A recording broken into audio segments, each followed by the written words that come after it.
Hello प्यारे दोस्तों, स्वागत है आपका इंटरव्यू क्लासेस में। अब हम बात करेंगे आपके पाठ संख्या 14 जो कि आपके है विद्युत धारा के रासायनिक प्रभाव। ये बहुत ही इंपॉर्टेंट चैप्टर है और यहाँ से शानदार क्वेश्चन बनेंगे। तो ये वीडियो देखने के बाद आपके एकदम कॉन्सेप्ट क्लियर हो जाएंगे, ठीक है ना।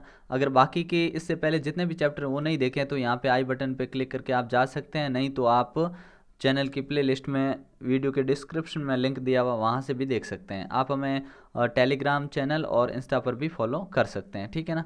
पहला प्रश्न है अपना कि धातुएं जैसे तांबा एवं एल्यूमिनियम विद्युत का खाली जगह करते हैं, ये क्या करते हैं? चालन करते हैं। तो ऑप्शन क्या सही हो गया अपना? ब, ठीक है ना।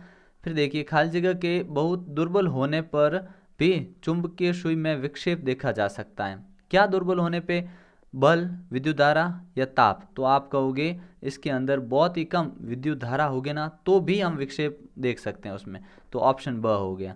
तो पहले में भी ब और दूसरे में भी ब। अगला प्रश्न देखते हैं अपना। थोड़ी सी जल की थोड़ी सी मात्रा में प्राकृतिक रूप से विद्यमान खनिज लवण मानव स्वास्थ्य के लिए खाली जगह होते हैं। ये मानव स्वास्थ्य के लिए क्या होते हैं? आप कहेंगे लाभकारी होते हैं, लाभदायक। खाली जगह अत्यंत उपयोगी प्रक्रम है, कौन सा है जो बहुत ही ज़्यादा उपयोगी प्रक्रम है? तो आप कहोगे विद्युत लेपन, ठीक है ना। बहुत ही ज़्यादा उपयोगी प्रक्रम है, ठीक है। पुलों पुली तथा स्वचालित वाहनों को प्रबल बनाने के लिए खाली जगह का प्रयोग किया जाता है। इनको प्रबल बनाने के लिए किसका प्रयोग करेंगे? तो हम कहेंगे इसमें टिन, लोहा या सोना। तो आप कहोगे लोहे का प्रयोग करते हैं, ठीक है ना। अगला प्रश्न है, बहुत इंपॉर्टेंट है, ठीक है, जिसमें आपको रिक्त स्थानों की पूर्ति करनी है। विद्युत चालन करने वाले अधिकांश द्रव अम्ल, क्षारकों एवं लवणों के विलयन होते हैं, ठीक है। ये तीनों याद रखिएगा क्योंकि बहुत इंपॉर्टेंट है कि जो अपने विद्युत जितने भी पदार्थ चालन करते हैं विद्युत का, उनमें हमेशा पीएच या तो 7 से कम होना चाहिए, 7 से कम या फिर 7 से ज़्यादा होना चाहिए, ठीक है ना। जो 7 से कम होते हैं वो कहलाते हैं अपने अम्ल, ठीक है ना। ये चीज़ नोट कर लीजिएगा, जिनका पीएच 7 से कम हुआ वो हो गया अपने अम्ल, ठीक है ना। और जिनका पीएच 7 से ज़्यादा हो गया वो हो गया अपने क्षार। और जो 7 पे रहेगा उसको कहेंगे आप उदासीन, ठीक है ना। तो इसके लिए इम्पोर्टेंट क्या चीज़ कि जो अपना शुद्ध जल होता है ना वो बिल्कुल उदासीन होता है, उसमें करंट नहीं आता है, ठीक है ना। तो विद्युत का चालन वो नहीं करता है, ठीक है ना। तो इन्होंने बोला विद्युत चालन करने वाले तो अम्ल करेंगे, क्षार करेंगे, क्योंकि क्षार 7 से ऊपर पीएच होता है, अम्लों का 7 से कम होता है, और लवण भी करते हैं, ठीक। अब देखिए, किसी विलयन में विद्युत धारा प्रवाहित करने पर उसमें चुंबकीय क्षेत्र उत्पन्न होगा ही होगा। अगर आपने कहीं भी विद्युत धारा प्रवाहित कर दी है तो वहाँ पे चुंबकीय क्षेत्र होना कंपलसरी है और होगा ही होगा, ये ध्यान रखिएगा। अगला प्रश्न है, यदि कॉपर सल्फेट विलयन में विद्युत धारा प्रवाहित की जाए तो कॉपर बैटरी के ऋण टर्मिनल से संयोजित प्लेट पर निक्षेपित होगा, ठीक है ना। ये ध्यान रखिएगा थोड़ा, ठीक है। अगला प्रश्न देखते हैं हम।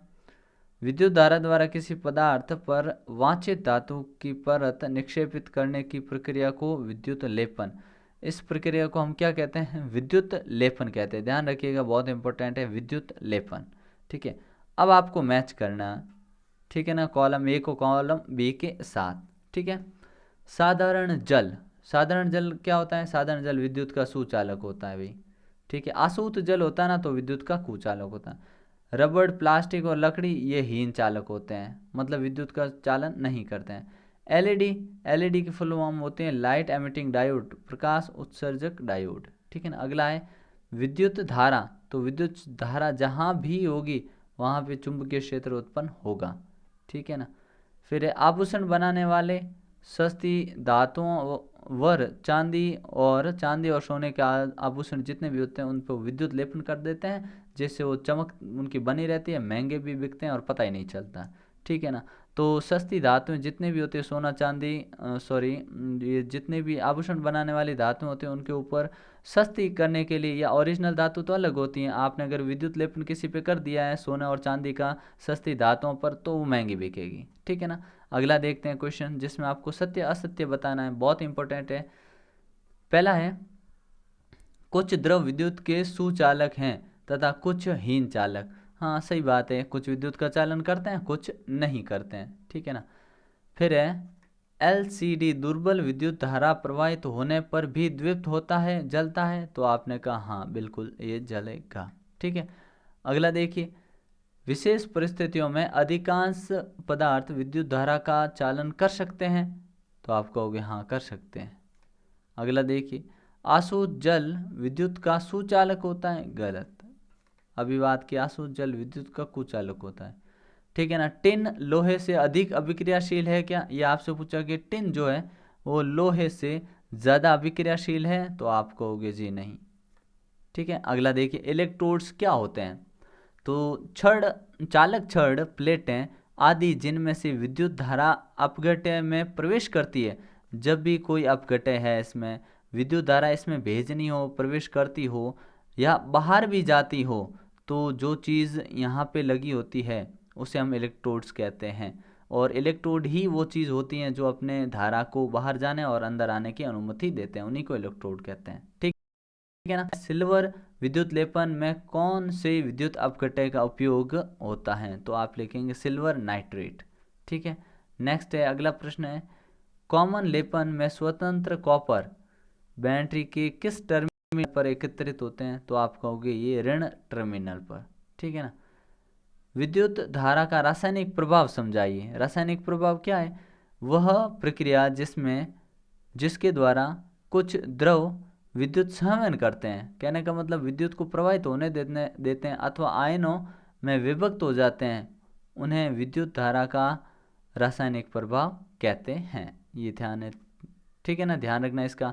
अगला, ऐसे ध्रुवों का नाम बताओ जिसमें विद्युत का सहवन नहीं होता है, तो नहीं किस में होता है, एक तो आसूत जल में नहीं होता और एक तेल में नहीं होता, वनस्पतिक तेल उसमें नहीं होता, ठीक है।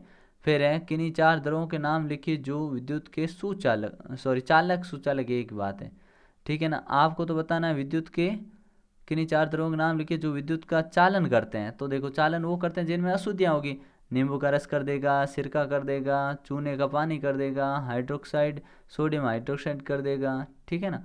तो ये सारे जो हैं विद्युत का सुचालन करते हैं, ठीक है ना। सुचालन कहने का मतलब इनमें से विद्युत पास हो जाएगी, क्यों कि ये जो सभी होते हैं अपने इनका पीएच 7 से कम होता है इसलिए, ठीक है। और कुछ अम्लीय और क्षार होते हैं, क्योंकि अम्ल, क्षार, लवण ये विद्युत का चालन करते हैं, ठीक है ना। अगला देखिए,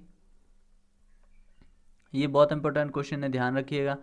पूछा है कि विद्युत लेपन विधि किसे कहते हैं, इसके 2 उपयोग, तो विद्युत धारा द्वारा किसी पदार्थ पर वांछित धातु की परत निक्षेपित करने की विधि को विद्युत लेपन कहते हैं। कहने का मतलब, कोई भी आपके पास मान लीजिए पदार्थ है, ठीक है, अब इसके ऊपर आप क्या ये एक धातु की परत चढ़ाना चाहते हैं, तो वो विद्युत धारा के माध्यम से चढ़ाते हैं, इसलिए इसको विद्युत लेपन कहा जाता है, ठीक है।